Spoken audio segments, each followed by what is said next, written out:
என்னப்பனோட அருளால எனக்கு இந்த மலைக்கு வர்றதுக்கு 3வது தடவை வாய்ப்பு கிடைச்சிருக்குங்க. இந்த மலையோட வரலாறு என்னன்னா, பானாசுரன் ஒரு அரக்கன் இருந்தான். அவன் பிரம்மாட்ட எனக்கு ஒரு கன்னி பொண்ணால தான் வேணும்னு சொன்னான். அதுக்கு பிரம்மாவும் கொடுத்துடுறாரு.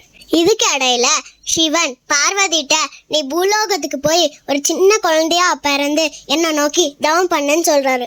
பார்வதி தேவியும் பூலோகத்துல சின்ன குழந்தையா பிறந்து வளர்ந்து தவம் செய்ய ஆரம்பிக்கிறா சிவனை நோக்கி. அப்ப பானாசுரன் நீ என்னை கல்யாணம் பண்ணிக்கோ அப்படின்னு சொல்றான். அப்ப பார்வதி தேவிக்கு கோவம் அவனை கொண்டுடுறான். பார்வதி தேவி சிவன் வராத கோபத்துல இறந்துடுறான். அதனால அந்த ஊர் பேரு கன்னியாகுமரின்னு பேர் வந்தது. சிவன் அங்க போக முடியாத சோகத்துல இங்க வெள்ளிங்கிரிக்கு உட்காந்து டவுன் பண்றாரு. சிவன் எங்கெல்லாம் தங்குறாரோ அந்த இடத்த கைலாயம் சொல்லுவோம். அதனால இந்த மலை பேரு தென் கைலாயம்னு சொல்றோம்.